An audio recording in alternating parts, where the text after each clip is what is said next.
Welcome back to the Gruber Morning Show. I'm Pete Gruber. I'm Mark Schaffner, and welcome to the Roadster Roundtable podcast.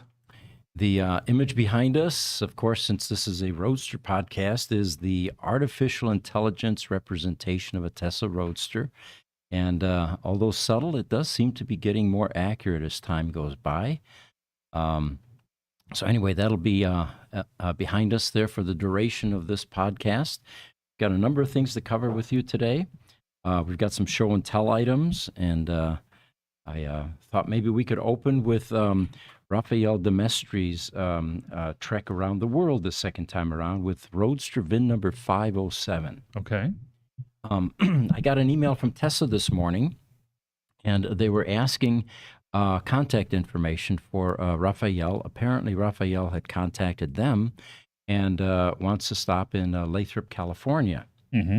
And years ago, the first trip around the world, around 2012 or so, he actually got a party thrown for him by George Blankenship, who was one of the upper management types at Tesla. I think he was a national sales manager at the time. Okay. But they threw a party for him at the Fremont factory. So this time he's going to Lathrop, and I suggested, why don't you guys do that again for him? He is one of Tesla's best ambassadors. You know, and Raphael was here a couple weeks ago to get some stickers put on his car. So some additional, basically, vinyl, and looked great. Had a good conversation with him that afternoon. And while we were conversing back and forth, he says, yeah, the Tesla people at Tesla are reaching out to me this time. Mm-hmm. I didn't have to reach out to them. Very good. Strong support from Tesla, and again, I have to give kudos to Tesla for handling that battery replacement as fast as they did, because this was a car that came on a clipper ship, remember, to prove, again, emission-free transportation is possible, and then ended up in our service center. It was upgraded, rebuilt, and Tesla put in a new 3.0 battery pack, and they put them at the head of the line, and that was done within a month or so. Yeah, that was really impressive. And Raphael definitely is an ambassador for Tesla. It was, truly remarkable what he did now about 7 or 8 years ago as he drove around the world in 2014. I guess that's almost 9 years ago. Mm-hmm. In that Roadster, proving that electric vehicles can be viable, which really was kind of the whole reason that Tesla went out with the Roadster in the first place, was to try to prove that an electric vehicle could be a viable mode of transportation. And, there is one other Tesla ambassador like this that has been going around the world and proving that emission-free transportation is possible and viable. Mm-hmm. And I'm going to try to get this name right, even though I'm German. Hans-Jörg von Gemmingen-Hornberg. He actually went 700,000 kilometers in a Tesla Roadster. That is so impressive. I had to do the conversion. That's 435,000 miles. Miles, yeah. There are not many cars that you can make it that much. Yeah, yeah. And it's not the most comfortable car in the world for long distance travel. It's an around town type fun car, Oh, yeah. So, yeah, it looks like we've got a couple people on the planet that are really pushing the envelope and promoting the transition to sustainable energy and transportation. Well, I also think it's impressive that Raphael is going to be going at the end of next year, starting in November 2024. It's 80edays.com if you want to go and look for more information on Raphael's next journey around the world. And part of the impressive part of it to me this time is that he's taking that same 2008 Tesla Roadster, Mm-hmm. which at that point will be 16 years old, and he has full confidence that he'll be able to do the same thing. Mm-hmm. The difference between back then and now is this time he has charging options. The first time around, remember, there were no charging stations. I do remember that. I always thought that it was intriguing for him to talk to us and say, yeah, I knew where I could find charging if I saw power lines going down the road. Right. And as soon as I saw a transformer, that would be the place that I would stop if I was starting to get low, because I knew I would be able to get power there. And the incredible generosity of people that allowed him to tap into their electrical systems and didn't charge him for that. Right. This time around, he told me that the KOA campgrounds Yeah. are not as friendly toward chargers. Oh, really? Okay. They know that there are car charging options around, and so they did not want him to just plug into an RV charger. Interesting. Yeah, Yeah. I thought so too. Raphael was also in the shop not too long ago. While he was here, it was before you got back, Pete. We put on some new stickers. We got those old logos from 2012-ish off with brand new ones that look really good. We also were able to do a little bit of an impromptu interview just about his traveling around the United States so far. It isn't going to be released as a long form video, but we are going to be have several shorts come out of it pretty soon here. Great. Okay. A Little lot of snippets. a lot of interesting stories because I know he hooked up with a number of Tesla clubs, the Delaware Tesla Club, for example. And again, generosity. One of our customers, Viviana Van Derlen, he actually spent time at her home, had dinner there, was able to charge his car. And, again, it reinforces the fact that this is a close-knit community. It is definitely a friendly community that supports each other. It absolutely is. And he had a little bit of a hiccup at a KOA campground while he was out there. And that's an interesting part of the story. He found one where he was not allowed to charge. Really? Okay. Yeah. Okay. Yeah, I know he texted me from while he was traveling, and at one point he blew a circuit breaker, and he wasn't sure if anything got damaged in his charge. He had the MC240 charge cable, which is the big thick one, the 240 version. Yeah. And it turns out that it was just a circuit breaker at a KOA campground. Maybe that's why he was thrown out of there. Who knows? It's possible. We're going to try to do a better job of staying on top of the questions, and I was reminded by that yesterday. I guess you guys have learned that these questions usually are related to the content that we're presenting, so timeliness is important. Yes. Because sometimes a half hour later we're looking at and saying, what are they asking? It was a topic from 20 minutes ago or more. Yes. And to that point, Herbert Buter on YouTube is here and saying good morning. Looking forward to interesting subjects. Welcome back, Herbert. Loved seeing you comment on the show. And then Alternative Energy, Aotearoa. I think I got it right finally. You did. You did. Yeah. Aotearoa. Aotearoa. Kia ora from Aotearoa, New Zealand. New Zealand. All right, so we've got Germany. Herbert, by the way, is in Düsseldorf, so we've got an international audience coming in. It looks like this one may be U.S. based. Instagram, Mithun90. Hi, Masters Tesla experts. Well, thank you for joining us. And then Instagram, CH215714N. Hi, Sunglass Boys. YouTube, Frank Martinez, 1997. Cerritos College Electronics Department worked with fiberglass programs on carbon fiber and automotive department, which we take VWs and put in batteries. That was a technology, and we had the T0, really. And the laptop batteries changed. Changed everything. There we go. Yes, you're right. The first T0, I was using AGM batteries, absorbent glass mat, 12-volt, around 30 to 40 amp hour batteries. Right. The Optima spiral wound, actually.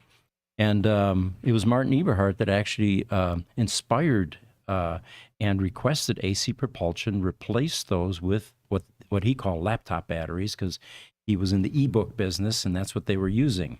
Right, because they helped develop the Nook ebook that they then later sold to Barnes & Noble, if I remember right. Right. Much higher power density, and that, of course, was the engineering idea behind this. If we can get a higher energy density into this AC propulsion T0, it's going to go farther than 80 miles. Right, right. So anyway, continuing, he says, the acid batteries, we were having accidents. We couldn't stop the cars. Remember the AC propulsion engine, and the school purchased one. We created a go-kart with 6 acid batteries. The thing was fast, right? I'll bet it was. He says that he remembers the campus police wanted to know who we were. They followed us and the electronics department, and we let them try the go-kart. That was probably fun for them. Oh, what a great story that is. Yeah. and I could see why. You had a T0 for a short while, Pete, and I'll bet it was kind of an adventure to stop that thing with the weight of all those lead acid batteries in it. The stopping was actually interesting. It had variable regen. Okay. And when you put that to its max setting, I remember it was like applying the brakes, in a very aggressive fashion. Wow.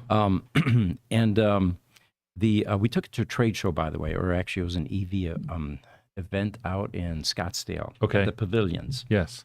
And just to make sure we had enough to get back, because the Optima spiral rounds were starting to age in that T0, we brought one of our utility vans, one of the Gruber Technical Services vans, with a generator just in case. And we parked it right next to it. But yeah, that was quite a car. It also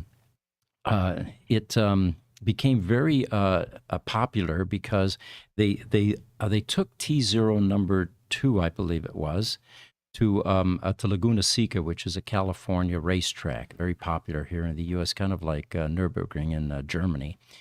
And a lot of exotic cars raced on that track. And this little AC propulsion T0 was actually embarrassing Lamborghinis and Ferraris of the day and McLarens. And that's how a lot of people became acquainted and took notice of it, including Elon, of course, and Yes. Martin Eberhard. But thank you for chiming in. A bit of history there from one of our viewers. Thank you. Thank you. Great story. TikTok, Joel1031 says Edison is coming out with an electric truck. It's a 1990s Silverado with 385,000 miles on it. I assume that's what the 385,000 means. Yeah, I'm not sure what that means exactly, but Yeah, those guys are doing some really cool stuff up there in the backwoods, converting big diesel stuff to EV, and they're definitely an entertaining watch on YouTube. Most definitely. And up there in British Columbia, they've got the space to do some of that stuff. I could definitely see them grabbing an older style Chevy Silverado pickup truck and doing the same type of electric conversion. We have a TikTok comment from Will. He says the carbon footprint is bigger with electric. And of course, there are a lot of conflicting viewpoints on that, but There are. I'm going to start by having Joel 1031's response, and then I'll chime in as well. It says everything leaves a footprint, good and bad. Joel is right. Will's point about electric cars having a bigger carbon footprint is true early in the life of the electric car. right. The difference, here's where the real debate is: how long do you have to drive an electric car before you before you get to that tipping point where the electric car has less carbon footprint than a gas-powered car? The general consensus is that it's probably somewhere around 100,000 miles. Maybe a little bit less, and that's simply because there's so much more carbon that goes into the mining operations and the manufacturing operations for the batteries. With the recycling of lithium-ion batteries, however, that's really ramping up, especially redwood materials, and the fact that even like we mentioned earlier today, there are people that are driving their electric cars hundreds of thousands of miles because with fewer parts, people are finding that the electric cars simply last better and longer with less repairs.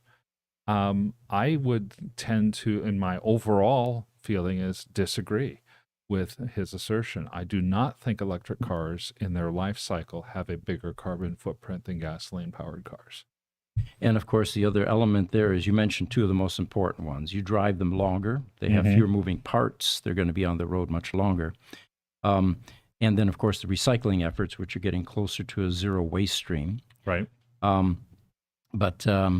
I had a thought, and it just escaped me. That happens. I'm 72 years old, guys, so occasionally I'm going to have one that just, disappears. Well, Pete, we'll just always fall back on, hopefully, we only have to have this conversation a few more years because we got aliens and fusion. Oh, there we go. There we go. Yeah. All right, Ed Prelitz is joining us again from YouTube. Welcome, Ed. He says, do you believe or hope that Tesla will release another Roadster in version 2? Well, that's actually on the drawing boards. Yes. It was initially announced in 2017, I believe, or 2018 timeframe, and everybody got all excited. They had a down payment program for $50,000 down. You could reserve a signature series, the first 1,000 or so. And but anyway, Tesla has been preoccupied with the creation of other vehicles, more mainstream, keeping shareholders happy, keeping the profitability up, and meeting the broader demand. So all projections at this point for this new Roadster were disappointingly missed, but they feel that by 2024, that is the new target date for this new Roadster. The upside in all this is that it continues to improve. I think the original 0 to 60 was 1.9 seconds, which was just faster than any production car ever made. And as other vehicles began to appear on the horizon with that kind of performance, like the Rimac, for example, Tesla began to, or continued to design this version 2 Roadster. And they're now even talking about rocket thrusters from SpaceX that are going to put this into just over 1 second, 0 to 60. I'm not sure I can drive that kind of a car because I don't know if I can handle the G-forces. Well, is it driving a car or is it pointing a car? Yeah, good point. Yep. You just point it in the direction and it goes. In Road and Track, we Richard and I had mentioned on our regular Tesla podcast that's on Tuesdays and Thursdays. Last week, we mentioned Road and Track has a list of 51 upcoming models that are coming out. And near the end of that list was the Tesla Roadster. They were predicting 2025, but we don't know. That's speculation. The big thing that they did mention, though, was that Elon had made some more news about talking of how they do have an engineering team that's actively working on the Roadster. They're definitely developing it. He just said, I can't promise exactly when it's going to happen. So it's going to come. So, Jesse, if we can throw up a picture, it is the isolation transformer -1 picture. All right. There. Coming up there it is. now. What we're about to see here, this is a view of our lab, at least a portion of it. And what's on the table there is something we just received. These are power electronic isolation transformers that go into the power electronics module in a Tesla Roadster. What you're seeing there is the phase driver board, or the phase power driver board, and it is a small board that has 2 isolation transformers on it that are highly custom. We've been trying to find replacements for those for many years and have been unable because they're custom wound. Our procurement team actually finally found these. It was new out of stock. And the vendor was probably grateful to finally get rid of them because they weren't going to be of any value to anyone. But for the Roadster world, it's definitely of value. If we can throw up isolation transformer number 2, we get a little bit more of a close-up of what these look like. And this is important, very important, and let me explain why. In the Roadster world, there are design issues in the power electronics module. And one of them is, there is an insulation material that separates a IGBT transistor from a heatsink. And that insulating material, back in 2008 when these things were assembled, seemed like a reasonable solution alternative. It turns out that as this stuff ages, it becomes brittle, it crumbles, and eventually the distance between the transistor case and ground shrinks dramatically, where eventually it shorts. Now, when this transistor shorts, what you have is 400 volts DC, hundreds of amps, and of course, with that much current and that much voltage, you're going to be welding things. And when you get that much electrical activity, it generally goes upstream and downstream. And even though that small board sits on top of the power board, it oftentimes is affected by a blown IGBT transistor. And these transformers are in the path, and sometimes they open or fail internally. We had one car that was here, actually from Sweden. It was a Tesla Roadster PEM that came without the car because it's difficult to ship cars internationally, and when we rebuild PEMs for international customers, we generally just get the PEM. Mm-hmm. It turns out this one was a failed PEM, and one of these transformers was bad, and it took us about 9 months to finally get a solution. Again, Tesla came through, even though they're not supposed to do this. We ended up with a used board, and we were able to put this customer's Roadster back on the road. I remember that. So we now have 500 of these transformers in stock, and this is a major benefit and win for the Roadster community, because these types of custom parts can actually represent the cessation of being able to drive these cars. So we're pretty pleased with our procurement team and being able to find these parts. Yeah, shout out to Logan Johnson and over to Todd over there. Alexander. Yep. Those two guys really went over the top And in their ability to get these. Yeah, we do this not only for the community and ourselves, of course, but also for Tesla. Tesla comes to us often recognizing that we're able to source some of these difficult to find products. And we've got a number of projects like this in play with Tesla. And again, people ask, well, does Tesla really care about the Tesla Roadster? And, are they still supporting it? And, well, why would they come to a vendor like us to find parts like this if that wasn't the case? Well, exactly. And, Tesla has, to use the colloquialism, they have bigger fish to fry. Yes. They've got a new vehicle, the Cybertruck, that they're trying to put out, where they've got close to 2 million reservations. They got to get that thing right and get it done. It helps them if we're able to go in our little corner of the universe, find some of these things, and then they now know that, hey, if we have an unusual part, something that's that we can't find anymore, let's call Gruber Motors and see if they've had the time to find it themselves before we go out and try to search the world for it. And of course, they also take advantage of not just Gruber Motors' abilities and skills, but our other divisions here, which is our machine shop, the critical power division. There were often times when we actually machined parts for Tesla and recreated vital Roadster parts. Yeah, so that's it's been a really good two-way partnership for that. On YouTube, PYGKLB, greetings from Western Oregon. Welcome. And then on Fine Power Tools Sales West is back. They said good morning from Fine Power Tools. Hope the shop is putting the supercut to good use. Thank you for joining us, by the way. Yes, we received some of the tool attachments that were sent to us, I guess, last week or while I was on vacation. And the guys are beginning to use them, and they'll have feedback for you which ones are working out the best.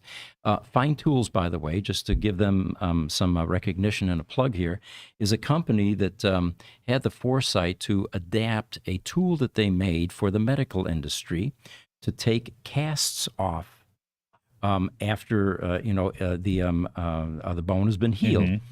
And of course, you can't quite use a saber saw or a skill saw to do that, and because you're very close to skin.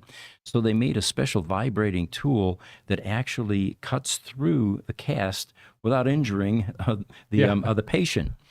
Well, they decided this might have broader applications, so they took a look at the EV business and the need to disassemble large high-voltage battery systems in Teslas to start anyway, and realized that this tool may work for that. So what we've been doing in conjunction with them is experimenting and testing this tool to loosen the lid on top of the 1,200-pound Tesla Model S and X battery packs and be able to take it off much safer, faster, and a more equitable way.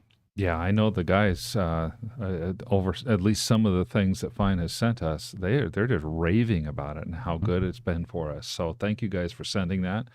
And we'll continue to plug you on our podcasts as well and let people know how much you're helping.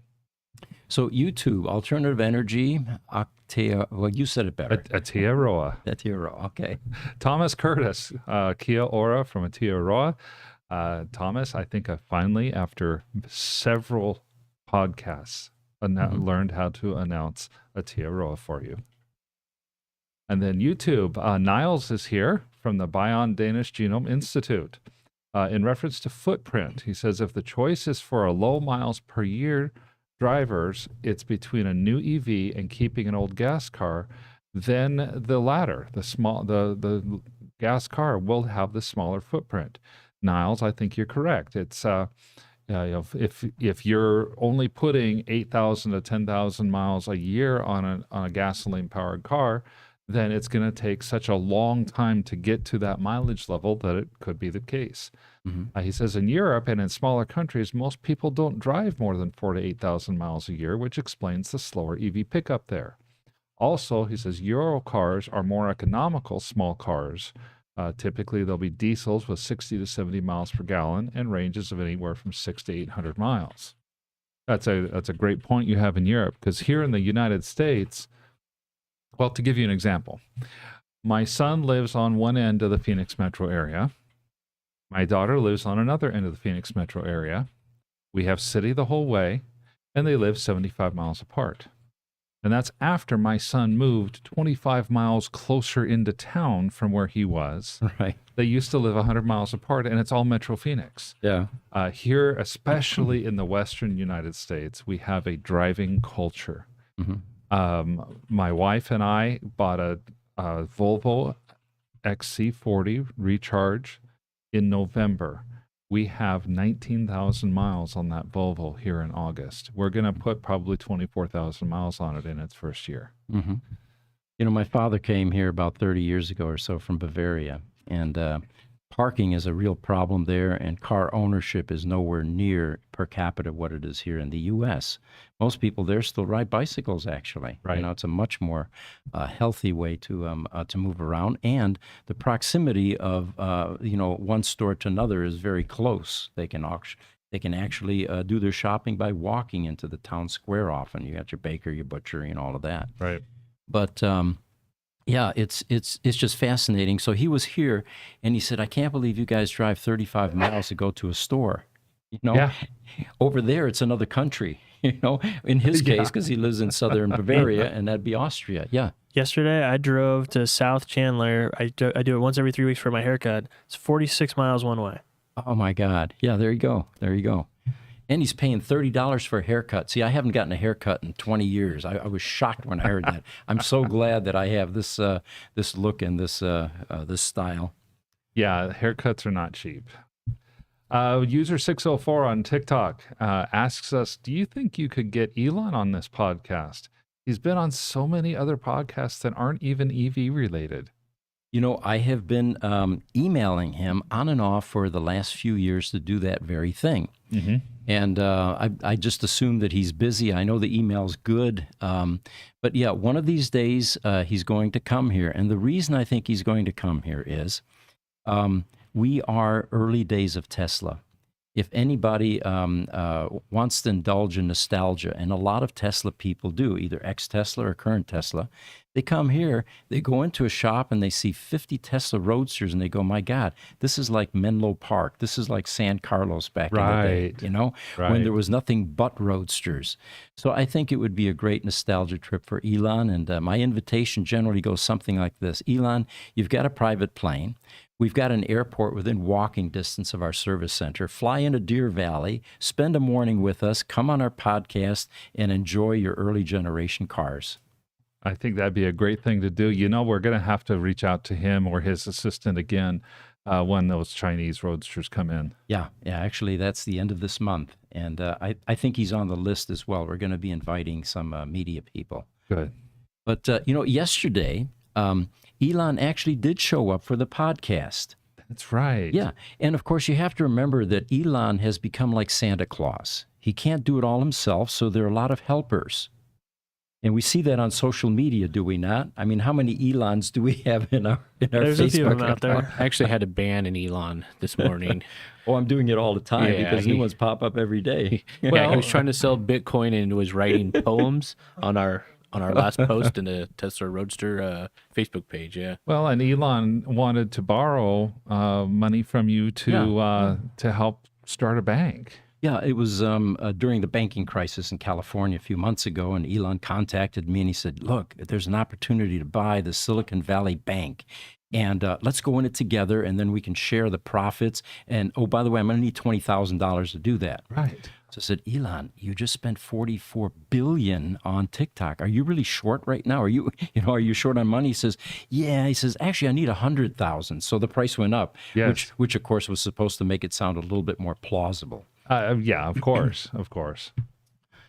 All right. So TikTok, Jacob Doyden, howdy. Well, welcome. Welcome. So I have something else for you guys. This is a gift that was sent to us from Switzerland, and I'll let Mark hold it up here. This is a Lego clone Tesla Roadster, which they do not make yet. But the reason I wanted to read you this letter, for a couple of reasons, we get a lot of gifts from our viewers and from our customers, and it's usually gratitude for what we do. You know, most of our Gruber Motor Company activity is for profit, but there's a whole bunch that is not. Like this podcast, for example. You know, we're not getting paid from YouTube to do this to anywhere near the expense that is involved in this. So oftentimes customers recognize that, and they give us a special thanks, either in the form of gifts or some form of recognition, like on Facebook yesterday.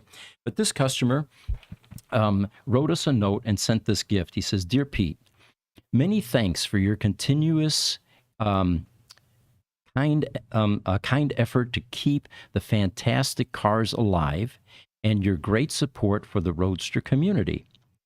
As much as I am a lucky owner myself, I'm also a vivid Lego fan. So what lies closer to that than to create my own set of a Lego Roadster, since Lego has not come up with one, and that's what he created. For those of you interested, his website, and I think you can buy this, is iconbricks.ch. So www.iconbricks.ch. And he says, I wish you that you have a lot of fun with it. So any of you interested that would like to get a Lego Roadster, it comes with a detailed instruction book on how to put it together. And I'm going to turn this over to one of my sons because he loves putting Legos together. And the gentleman's name is Thomas Ruesch, Rueesh, in Switzerland, owns Tesla Roadster VIN 350, by the way. I guess we can say that. Yeah, I think so. Yeah. Thank you, Thomas. And, again, we're very grateful to the entire community for the support that we get. And, Well, and I have a feeling that once this is put together, this will become a more of a fixture up on our podcast. And there's even a chance that we'll try to work with him to see if we can get this put as merchandise onto the Gruber Motor Company show to go along with the sunglass cases and some of the other things we're looking at. We'll put it on our e-store. By the way, Ed Prelitz, who asked earlier about the Tesla Roadster number 2, version 2, I keep forgetting we have one right there by the TikTok camera. And it was actually signed by Franz von Holzhausen, who is the lead designer or leads the team there at Tesla for the auto design. Yeah. Now, anyone who's not on Instagram probably can't see that that's car the right Instagram now. one. Yep. But we'll take at some point, and I'll reach forward, or Peter reach forward, and we'll pull that car out so everyone can see it. All right. YouTube, Niles is back with us again, and he wants to give us a important clarification. While Niles said, hey, for the driving that we do, diesel-powered or fossil-fuel-powered cars probably have a lower carbon footprint right now. He says, I am for the EV transition. Of course, I will be getting an Aptera. That's going to be a cool car, Niles. I'm very impressed with that car. There was one at the Tesla Roadster, the Tesla event out in California this weekend. Oh, okay. The Roundup, they called it. Tesla takeover. Tesla Takeover. There you go. And yeah, I mean, compared to the other sedans that you saw out there, this Aptera looked very futuristic. It looked like something out of the Jetsons movie, or yeah, well, the current version is movie, but I used to Yeah. watch it as a series Yeah, on, me too. on television. Me too. Yeah. These guys over here are probably all too young, but Of course, the solar top on that car and the styling, the in-wheel motors, it's pretty state-of-the-art stuff. I think we have one customer in California that has one, and he's very happy with it, by the way. yes. And then Niles has a follow up for us as well. He says, right now, he says, I bicycle around for shopping and all. Last year, I filled up 3 to 4 times. Mm-hmm. So that's like once every 3 to 4 months, he's filling up with fuel. He says, that's efficiency. I'm jealous. Mm-hmm. But for 2 reasons. First, he's only filling up with fuel 3 to 4 times. Second, he lives in a place where he can bicycle. I love cycling. Mm-hmm. And here in Arizona, we just got off of 31 days of 110 plus. We're into our next try to beat the 31 days already, and that means it's not good cycling weather.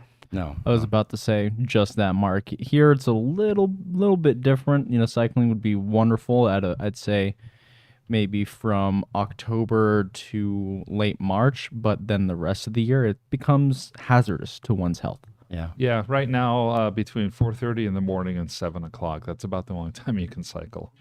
Well, you used to ride a sports bike, Mm-hmm. and when I had my Ninja 600, I made the mistake of going out in this type of weather on that bike with a tank top, mind you. All right, so I had exposed skin, and I had no idea that kind of heat would actually wick the moisture right out of your body, just like a sponge, Oh yeah. And, 100%. When I used to work up at Vanguard, that office is off the rain tree in the 101, so it's a good 20 minutes north. I would during the summer, and I rode year round. So if it was 120 out, whatever, I'd ride.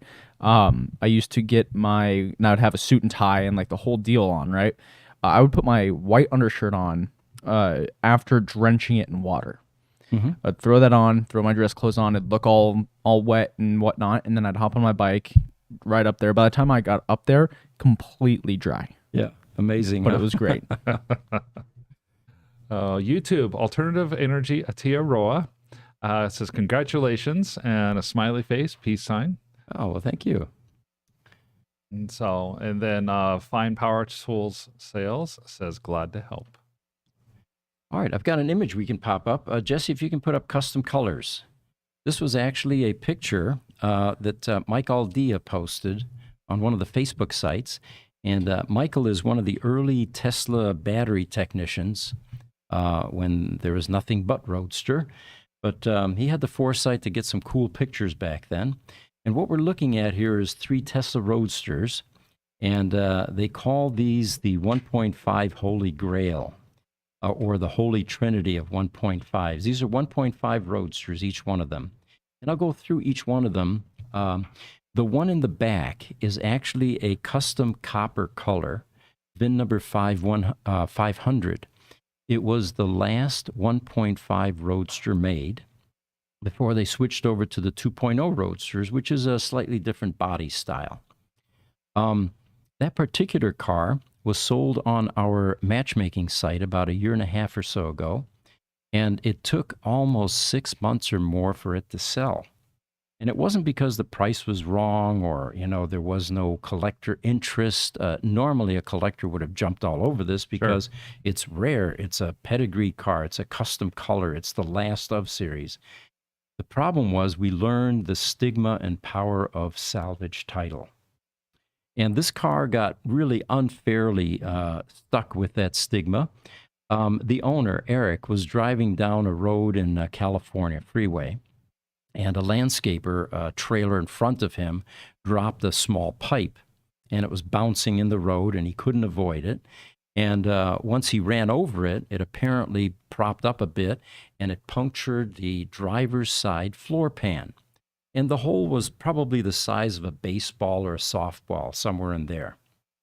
He thought it'd be an easy fix, so he took it to the body shop, actually Tesla at the time, and someone deemed that that the repair was going to require a frame change on the car. Oh my gosh. Instead of just simply taking an aluminum plate and pop riveting that on there and calling it a day, right? Right.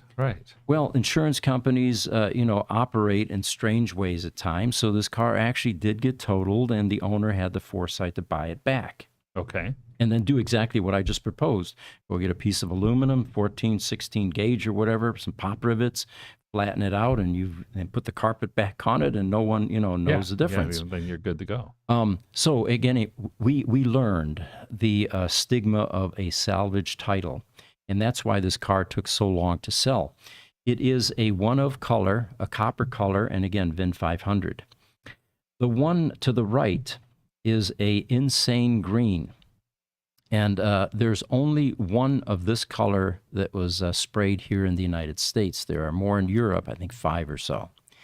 The other thing that makes this car so unique is it's VIN number 100, which means it's the last of the signature 100 cars. Mm-hmm.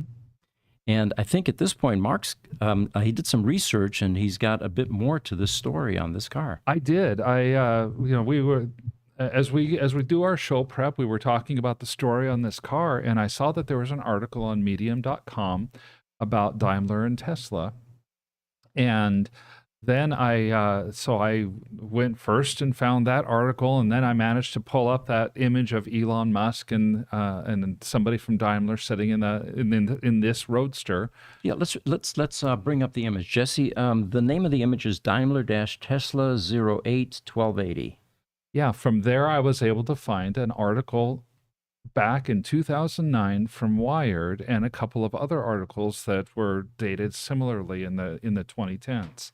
So this is that same car, the day that, and the significance of this picture is because this is the day that Daimler formally put about a 9% investment into Tesla.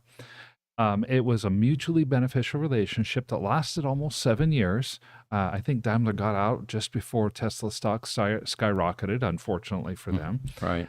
And the reason it was mutually beneficial for Daimler, this effort in partnership with Tesla kicked off the Mercedes electric vehicle engineering process. Yeah.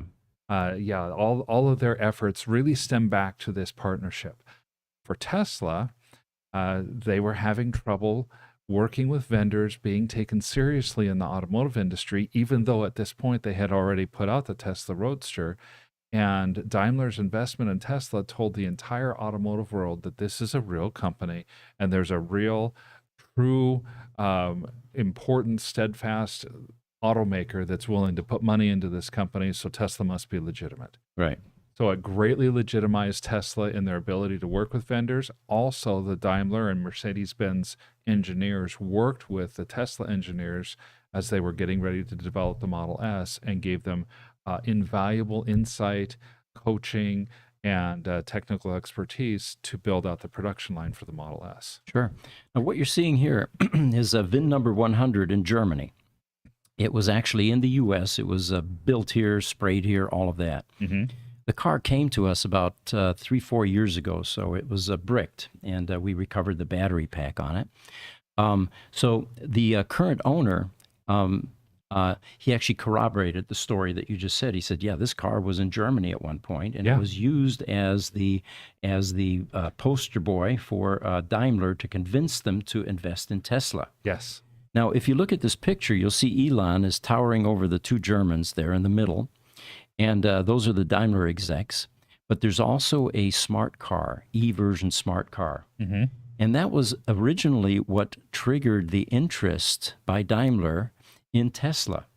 Long story short, at one point Elon decided, you know what, this small this smart car would be an easy car to electrify. You know, they've got a 3-cylinder engine in them, and they're tiny and all that.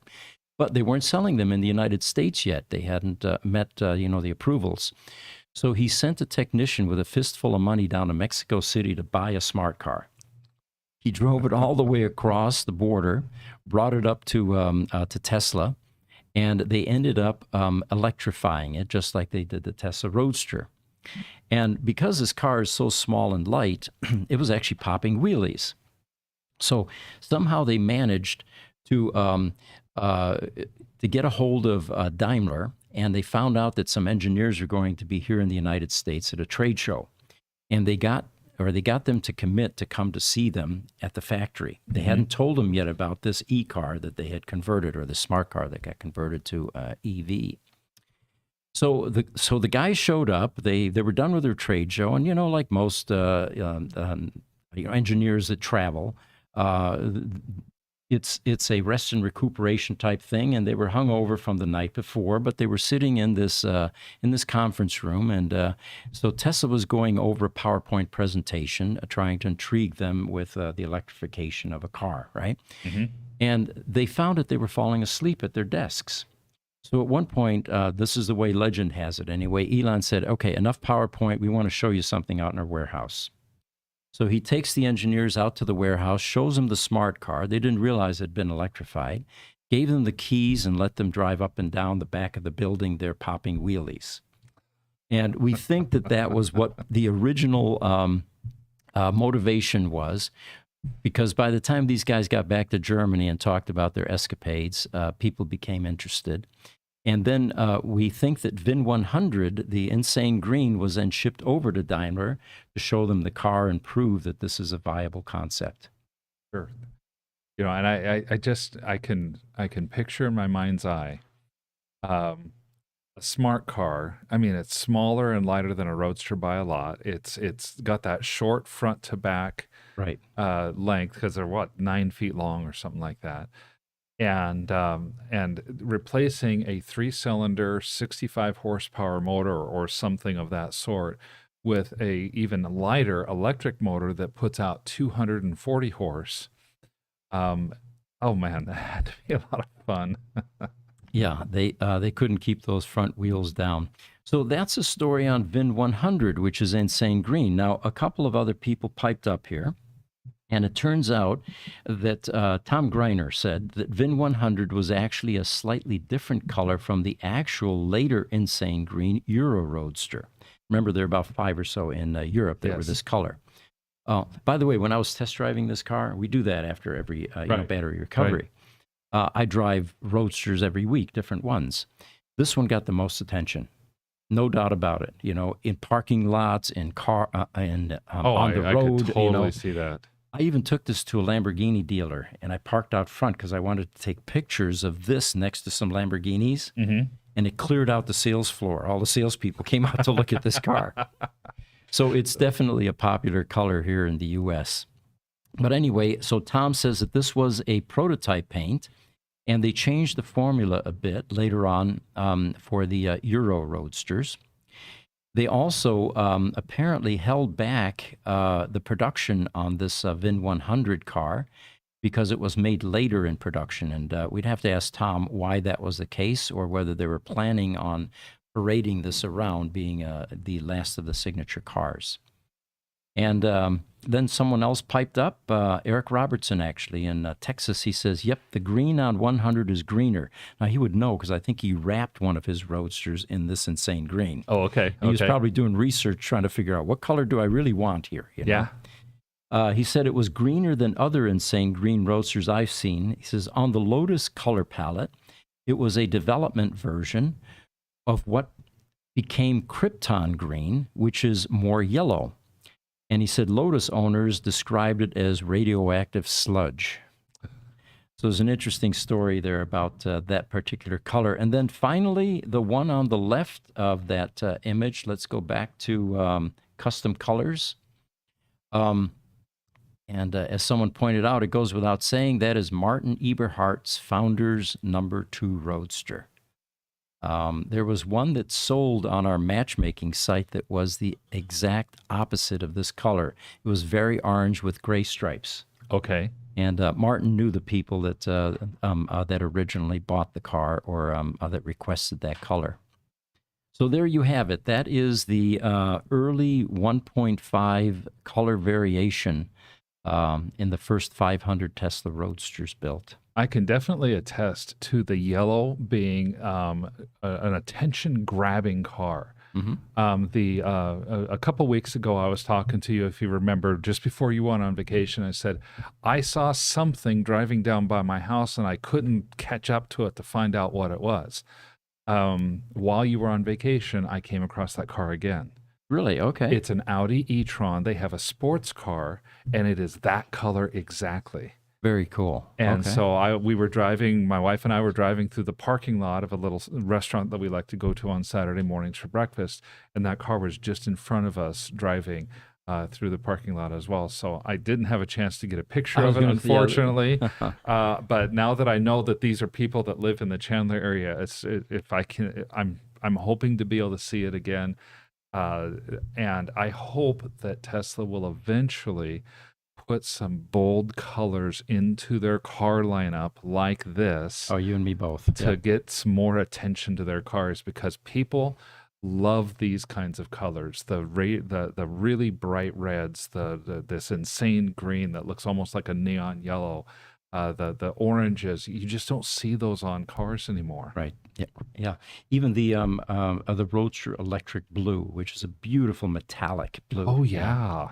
It looks like Michael just piped up. Yeah, he's on YouTube. Michael Aldia's he's actually the one that posted these pictures of the Roadster. He says, "Hi, it's missing founder 1." Yes, it is. Yep. We've got founder 2 there, and Elon's got founder number 1. You know, PYGKLB on YouTube has given us another comment too. This one's more for Richard than anyone else, I think. We were talking about riding motorcycles. He says, I once rode through Nevada on my motorcycle. We'd stop at rest areas, pour water on our T-shirts under our arrow stitch, and then within 10 miles, it'd be completely dry. Yeah. That definitely tracks. Yeah. Yeah, that's. I when I was first out of college, I drove a motorcycle, commuted to and from work from my home in Western Phoenix over to Scottsdale. So it was about a 35-minute drive, and then I made the mistake one day of having my big, heavy, full face mask helmet on, and it was 112 that day. I almost passed out on Lincoln Drive because I was getting so overheated. I had to lift my visor, and in order to not just pass out from the heat.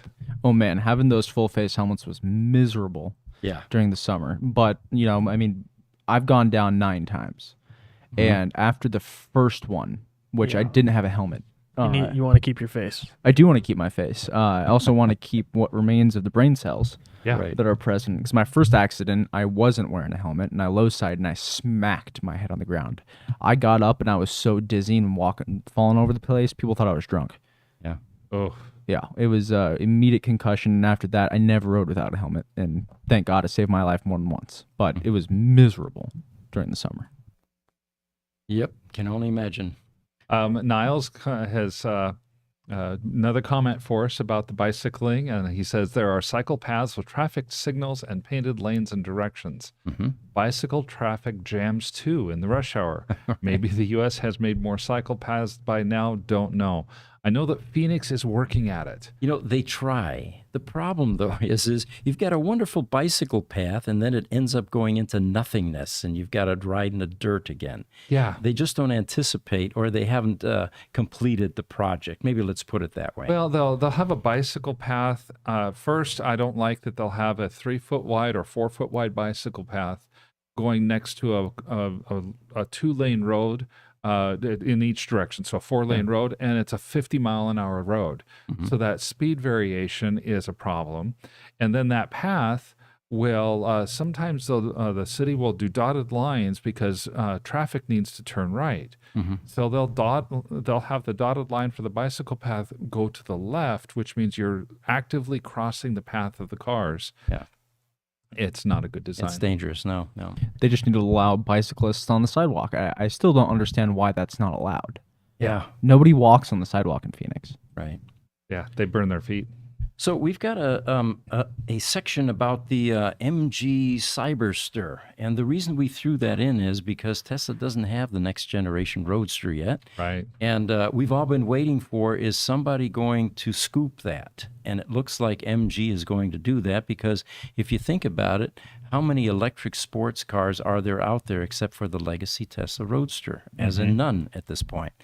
So this is an interesting car. Do we have a picture of that? No, I guess we don't. If you go to last week's um, I think it's what, the 27th. We have a couple of pictures in the images file of the MG Cyberster from last week's podcast. But you know what impressed me most about this, Mark, was this thing is There going we to be go. selling. Yeah, yeah. This is going to be selling in China for $33,350 US. Again, I'm asking how can they do that? Of course, you ask that a lot with Chinese product. You know, Well, yeah. yeah. How can you buy that $5 item from China, have it shipped over here, stored in an Amazon warehouse, have a union driver, drive it out to your house and deliver it for $5? You know, I know. It's I mentioned Richard and I were talking about this a little bit last week, and that 33,000. They've got 3 trim levels, Pete. I didn't know that. Yeah, the low trim level is a single motor, 302 horsepower, 64 kilowatt hour battery. Right. The mid trim level is a 348 horsepower motor and a 77 kilowatt hour battery. It's only $2,000 more. Wow. The top level trim combines the 2 motors, so it's an all-wheel drive with about 570 horse, Right. a sub 3-second 0 to 60 time, and the 77 kilowatt hour battery for another $2,000. Amazing. So that Yeah. 33.5 only goes up to 37,500 for a car that's probably faster and has better range than a Roadster, Tesla Roadster. Who do we know in China who can get us one of these cars? I think Khaled might have a couple connections. Yeah, you know.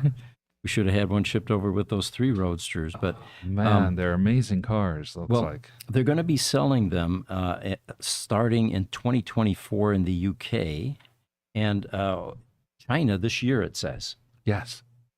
So, And that's news, because we were talking about 2024 for everything. Now it sounds like it's going to be even more faster in China. yeah. They even talk about a yoke steering wheel. That may frustrate some people and please others, but again, it's just it's amazing to watch this EV evolution occurring, and we've all been waiting for, is somebody else going to come along and be first with a second generation Roadster? Yeah, it looks like MG has done exactly that.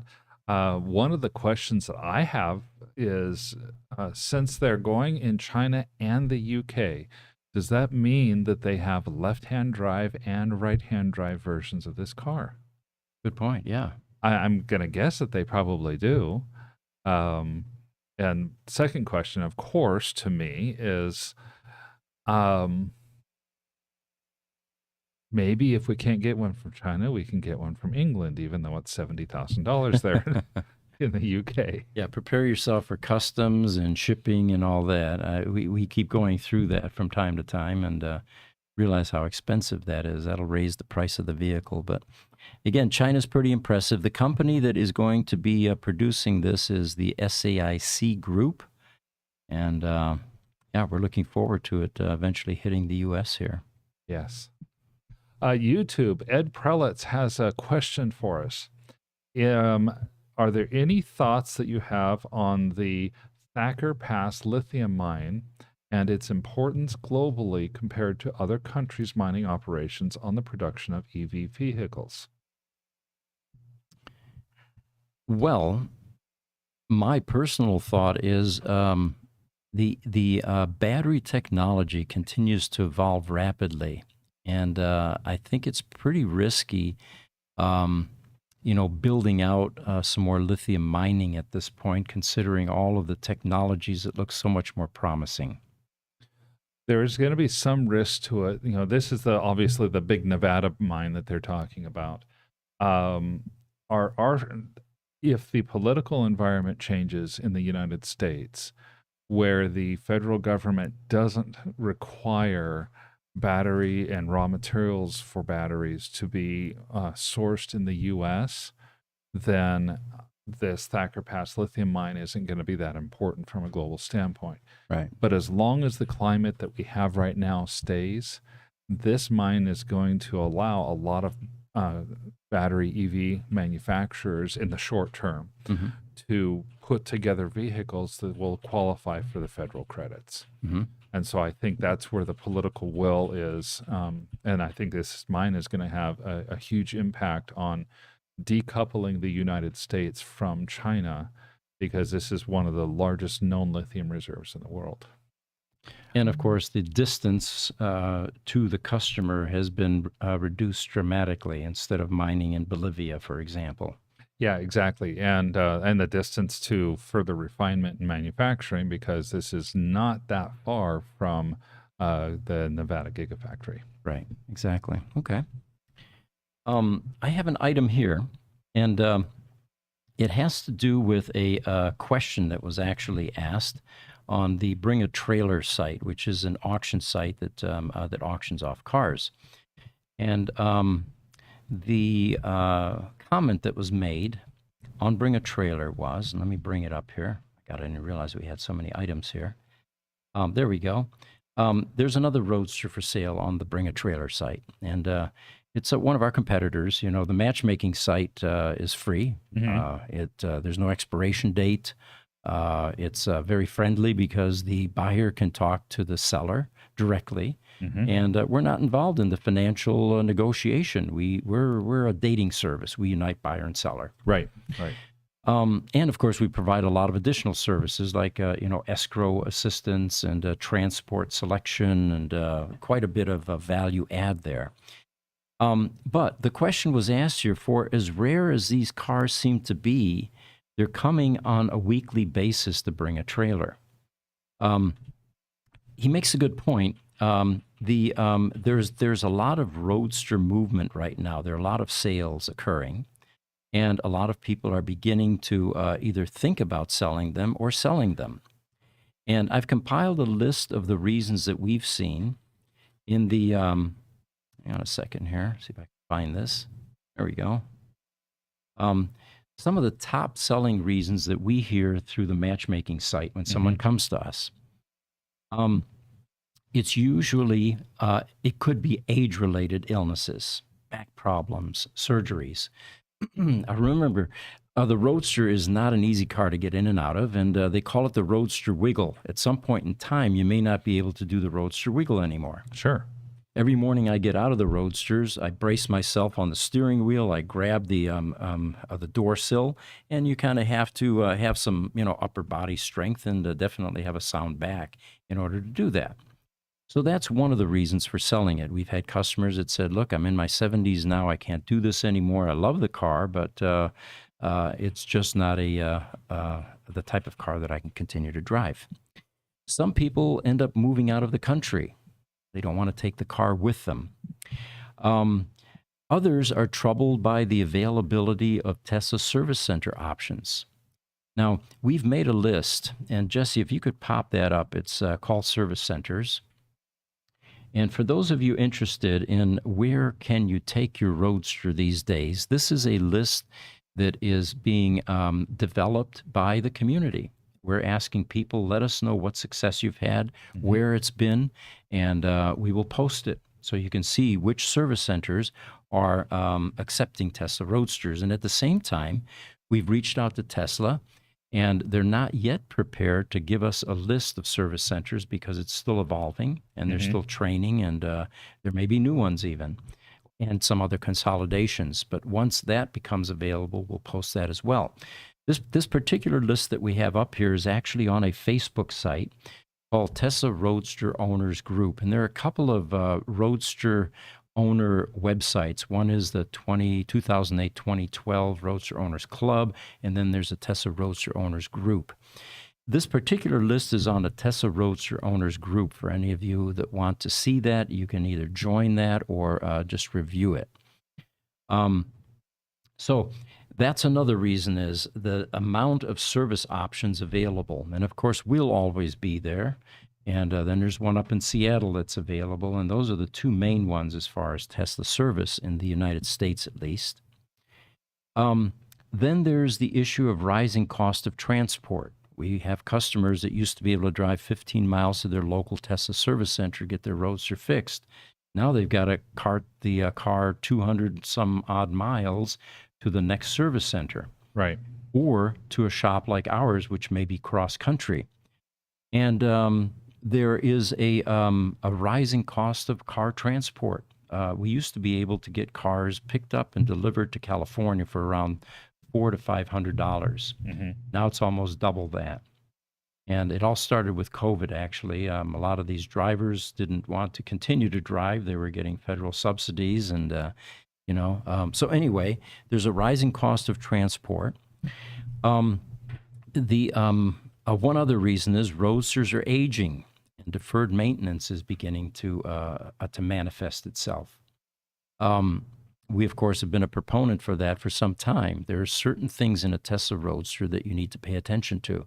That is deferred maintenance. Your power electronics module is going to need to be rebuilt, especially now that some of these are out there for 15 years and you have components in there that have an 8-year shelf life, Right. not even operation life. So the deferred maintenance sometimes is motivating people to sell. And then the final one is estate sales.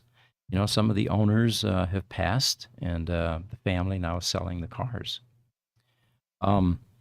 So those are some of the fundamental reasons. And any of you interested in that list of service centers, again, that Facebook site will give you some indication where those are, and that will continue to grow and evolve as we get information from Tesla eventually, and as the Tesla Roadster owners give us feedback. A couple comments I have on this one. First, it's outside of what we see from the Bring a Trailer auction site and from our matchmaking service. Very, very little activity on Roadsters anywhere. If we had a person who is now using our service, they had tried to put their car on eBay Motors, for example. It was such an unusual car to sit on there that it didn't go to the right market. Right. And so they had a much lower asking price on there than they had an asking price that was low enough that had it been on our site, we would have had people fighting over it. Sure. And this yet was- they couldn't sell it. Yeah, and this was a Roadster that had collectible elements that people didn't recognize. Yeah. Again, the car needs to be properly represented. And, it requires some expertise to do that. By all means. And as more Roadsters go to more collectors, you end up with fewer Roadsters driving on the road, and you end up, when you have fewer Roadsters driving on the road, it just kind of feeds on itself. Right. And pretty soon you have and I think we're already here, you have a fairly large contingent of Roadster owners that have their Roadsters, and maybe they have one as a daily driver, and they have enough wealth to have a second or even a third that they're just holding in reserve to collect. Sure. Most of these people won't really care about the distance. Right. They don't have a problem with sending something 250 miles to a service center or even 2,500 miles across country to us. That leaves the people who are using the Roadster as an older daily driver kind of in the lurch, because they don't really realize that, yeah, okay, I paid a lot of money for this car 15 years ago. It's probably not worth a lot of money now. They don't even realize that car is probably worth as much as it was when they bought it. Mm-hmm. Right. One of the cool aspects of our matchmaking service is we have a pre-qualified Roadster buyer list that has been accumulated for over 2 years, and it's actually over 400 at this point. Mm-hmm. And our commitment to the Roadster sellers is that everything is free. First of all, we'll do the listing. We let you take the pictures. We recommend that you get a professional photographer if you really want to present it in its best light, unless you have those skills. But once it comes to us, what we do is we create the listing, and then we send it to this list of 400 pre-qualified buyers. And oftentimes we find that the car sells just by us sending to that list before it even gets to social media, which is typically what we do 24 hours later to give the Right. pre-qualified list an early warning what's available. Yeah, I don't even remember how many times, because I get copied as when those come out as an internal employee. It goes out to the list, and 6 hours later or the next morning, you're saying, yeah, you know what? We've got 3 different offers on this car already. We're not even going to post it. And that's happened so many times. Right. Okay, so we've got some questions there. Niles is saying regarding motorcycles, he says, I was saved by a Helite air jacket. Expensive, but in the wheelchair, it will seem cheap. Highly recommended. I'm not familiar with that. Helite, is that a... Are you familiar with that, Richard? I'm not. I did a brief stint of research on it. They look a little expensive. I think they might be the ones that have the actual airbags that deploy. Yeah, it's like a jacket that deploys as soon as you, as soon as your orientation turns a certain level, it'll pop the airbags. How cool is that? You look like the Michelin Man after an accident bouncing down the road, right? Hey, if it keeps you safe, I tell you what. Oh yeah. Right. And on TikTok, Sergey Trush says, hello, today meeting about electric cars. Yes, we are, Sergey. Hello from Ukraine. Welcome, and I'm glad that you're able to join us today. And speaking of Ukraine, we just received a Tesla Roadster from Ukraine. It was a brilliant yellow, and it's going to need a lot of TLC, but it's not often that we get a car from an international source like that. There's an interesting story behind this car, including some theft involved at one point in time, and but it's back in the U.S. now. It's currently at our shop, and we're going to put this thing back on the road. I'm looking forward to seeing that process go. Highlander Apparel on YouTube is checking in again. It says, hi, guys. I'm just checking in. And P.S., kindness is still free. Yeah, absolutely. Absolutely. So one other item I have here actually came up on one of the Roadster sites on Facebook, the Roadster Owners Group. And this is from Neil Wise, who has a Tesla Roadster service repair operation. Oh, do you need to fix that? Go ahead. Looks like one of our streaming services has gone down for a moment here.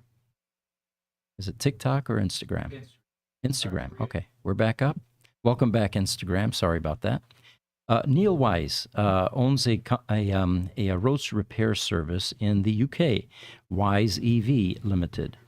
And he has mentioned this to me before, but can we throw up some pictures, guys? We want to look at condenser-1 first.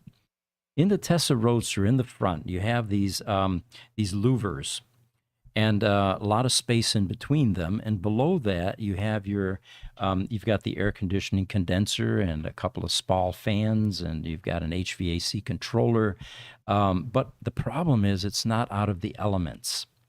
So this is what the condenser looked like in a Tesla Roadster that Neil was repairing. And you can see there's actually chunks of aluminum missing in the upper portion there. And the reason for that is this thing sits almost horizontal in the Tesla Roadster. And in wet environments, this thing is usually soaked. And worse yet, you get leaves that fall down in there. Mm-hmm. They hold the moisture. They become acidic at times as they decompose.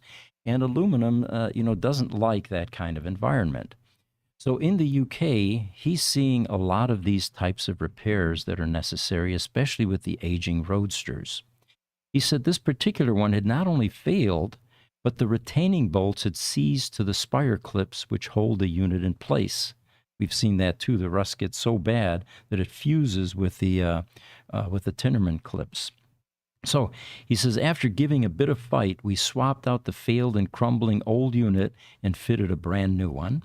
Luckily, they have the genuine Eberspacher units in stock, and they were able to repair this. We also, by the way, have, and this was one of the great benefits of being able to revive a Tesla Roadster part, we were able to find these original condenser assemblies, and furthermore, with these SPAL fans. So we have the entire assembly available. Here in the U.S., we see a lot less failures with this because we don't have that kind of wet climate in all parts of the U.S. at least. Right. We're going to have another break here for Instagram. Looks like Instagram is misbehaving just a little bit here. So that condenser unit is a mess.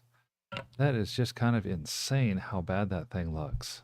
As soon as we get Jesse back to his desk here after getting Instagram back up and running, I've got two other images I can show you how much devastation results in wet climates. And of course, the counter argument here is don't leave your Roadster outside. It's not waterproof. Yeah. We say that all the time, even in the United States here.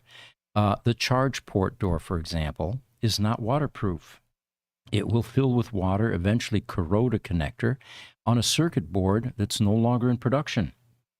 And of course, to recreate a board like that for the quantities we would need would make that just cost prohibitive. Yeah, I've seen live and pictures of the wires on those circuit boards that are just corroded completely off. Yeah. There's nothing left of them. So find a garage for your Roadster. Keep it under cover. Keep it out of the continuous wet type environment.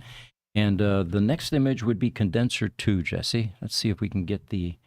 Yeah, there's the what is underneath the condenser stack that you saw there, and you can see how much rust and corrosion Looks like going right on there. about there. Yeah, my hand's getting cut off. Right about up there, though, is where one of those rusted bolts might. There's a lot of rust up there. And then condenser number 2, you've got 3 up right now, Jesse. Condenser number 2 shows the assembly in the car without the fans removed or that compromised condenser assembly removed. And you can see how much water damage there is underneath this car. So anyway, thank you, Neil, for that information and those tips. One of the things that makes these Facebook sites so valuable is there's a lot of communication like this that takes place and keeps the Roadster owners up to date on what kind of aging issues we're seeing and what kind of solutions we're finding for these problems. The Roadster owners community is one of the most close-knit and enthusiastic communities of car owners that I've seen yet. There are, and I've seen a few now. The Volvo, I'm on a Volvo group, and they're also they're really good about sharing. It seems to be the smaller population of vehicles like this, because I don't see this in the Model S. And I see this kind of collaboration even less in Model 3s and Model Ys. So one other item that I have for you is we're beginning to develop some of the cosmetic, exterior cosmetic items for the Tesla Roadster.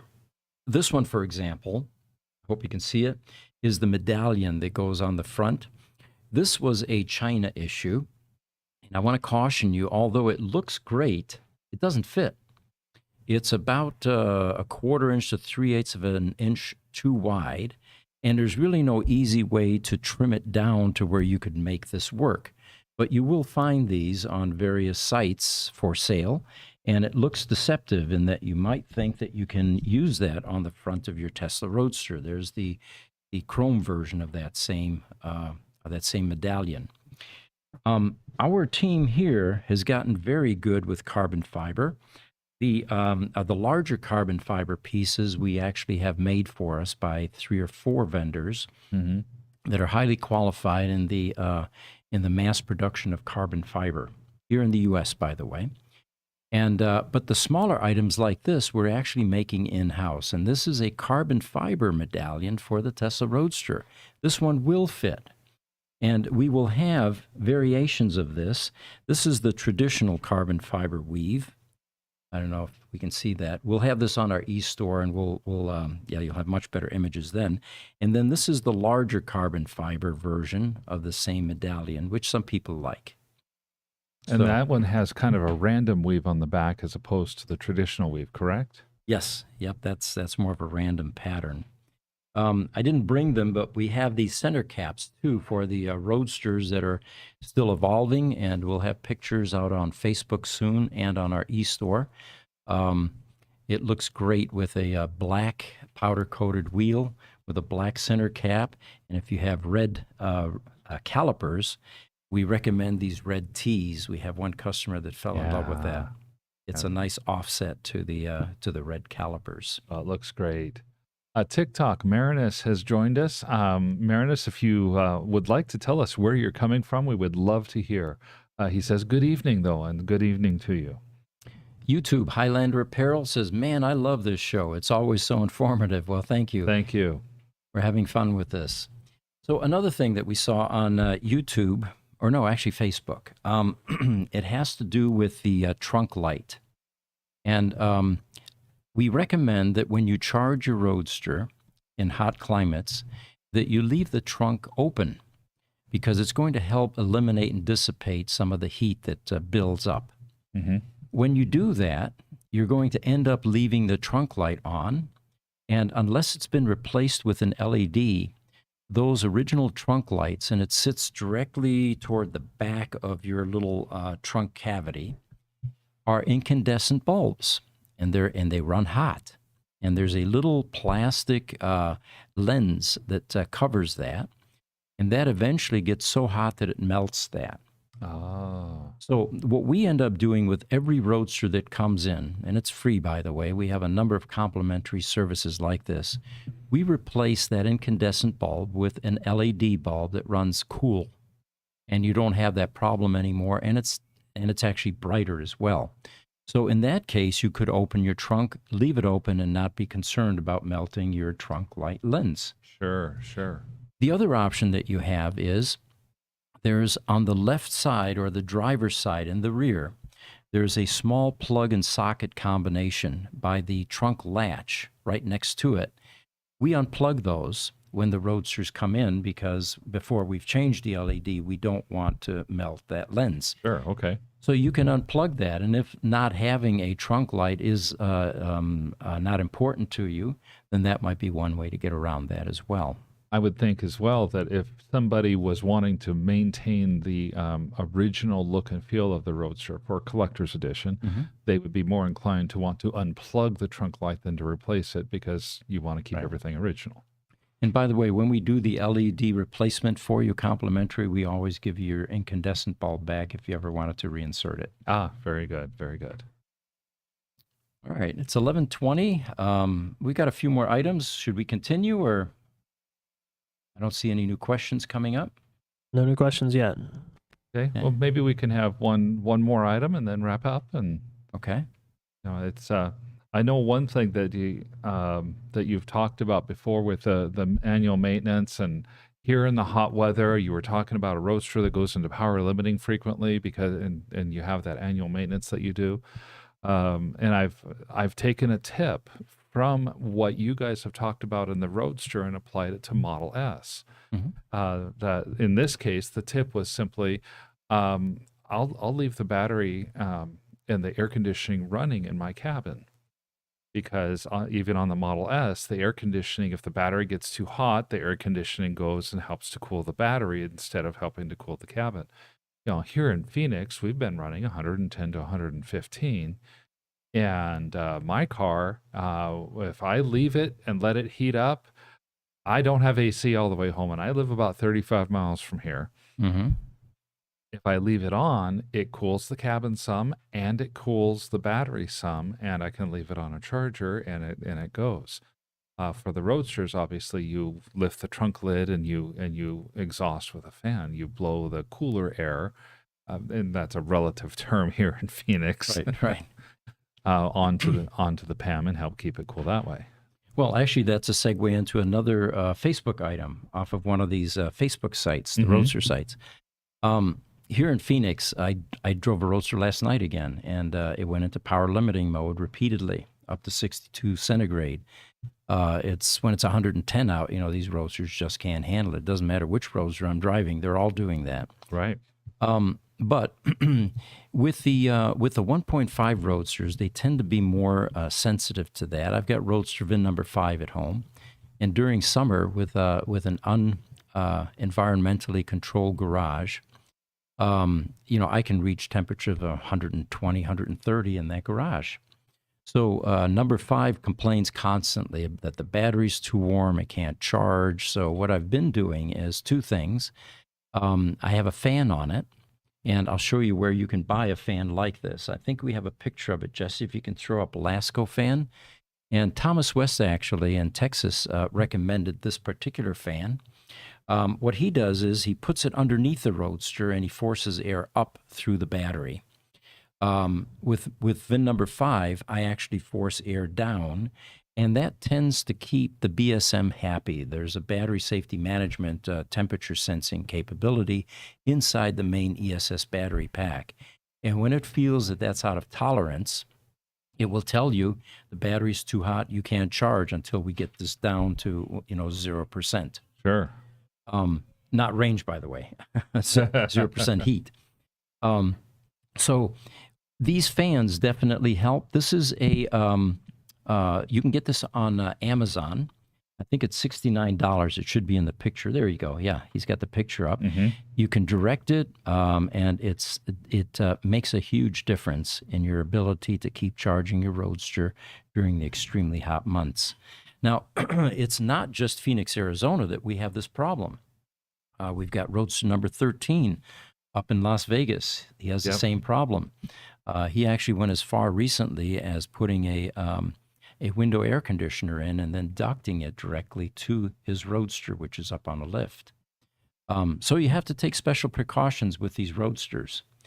They were prototypes, and there were certain elements that weren't completely designed.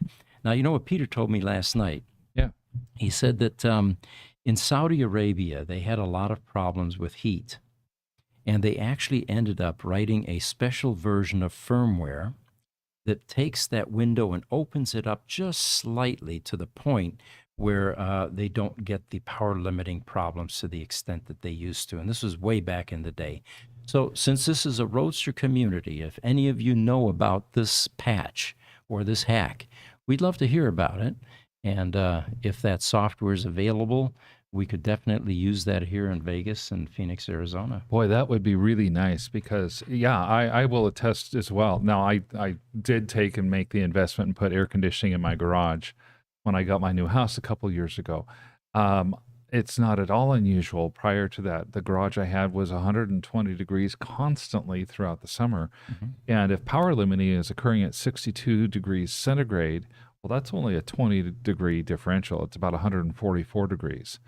And if you're at 120 to 130, there's no room for that battery to start to heat up before you're going into power limiting mode because your starting point is at 55 degrees centigrade. And that's just craziness. YouTube Highlander Apparel asks, I'm wondering about tires on an EV. Are they the same as ICE? Fundamentally, yes. What's interesting is when I first got my Roadster, the first batch of rear tires that I had needed to be replaced after 8,000 miles. And the reason for that was I couldn't keep my foot off of the joy pedal. They don't call it a gas pedal anymore, or accelerator pedal, whatever you want to call it. So you kind of have to learn how to drive your car and become aware of the impact you have on doing hard launches all the time. The suggestion was, well, why don't you just go and get a set of new tires and get that 40,000-mile warranty? Well, the difficulty there is you have to have tire rotation periodically in order to qualify for a 40,000-mile warranty. And you can't rotate tires on a Tesla Roadster because you've got 18s in the back and 17s in the front. So, or is it 17s and 16s? I think it's 17s and 16s, actually. Yeah, 16s, okay. So anyway, the problem with a EV is you're going to get tire wear in two different directions. One is acceleration, the other one is during regen braking. And so they don't tend to last as long as they would on an ICE vehicle. I've also heard that weight, because electric vehicles will tend to weigh more than equivalent ICE vehicles of size, that becomes an issue on these vehicles as well, because the weight of the vehicle is constantly pushing that tire down into the pavement, creating more friction than it would otherwise have, and it's fairly significant. To the point that there are a number of tire manufacturers that will not warranty their tires for use on electric vehicles. They're trying to push people into a much more expensive, what they call electric vehicle tire now. Interesting. You know, YouTube PYGKLB was at the Tesla takeover event, and he says he spoke with a Michelin rep there. And two differences are that the tires need to be rated for the weight and usage, just like you said. Mhm. Second is the road noise is more audible, so tires are designed so noise is not as annoying. He says, I have Vredestein 104 rated, nice tires. You know, they have those Continental tires that have the sponge lining on the inside of the tire. Yep. And that is for noise deadening. And yeah, he's absolutely right. With an ICE vehicle, you're covering up some of that noise with your engine, Right. with your engine noise. With an EV, you have wind noise and whatever else you're picking up. Yeah, you have wind noise and you have tire noise. That's pretty much it, because unless you have an older electric motor that has had a little bit of ingress of the coolant, because that coolant will tend to ingress into the motor unless the motor gets fixed, and then it starts to mill, and you'll hear a milling sound in your motor. That's the only other noise that you typically have on your electric vehicle. Right. So next week, we've got an Instagram comment. He says, so much better on YouTube. So he switched from Instagram to YouTube. And by the way, for those of you that want a fuller experience, yes, YouTube is generally much better supported on these streaming platforms.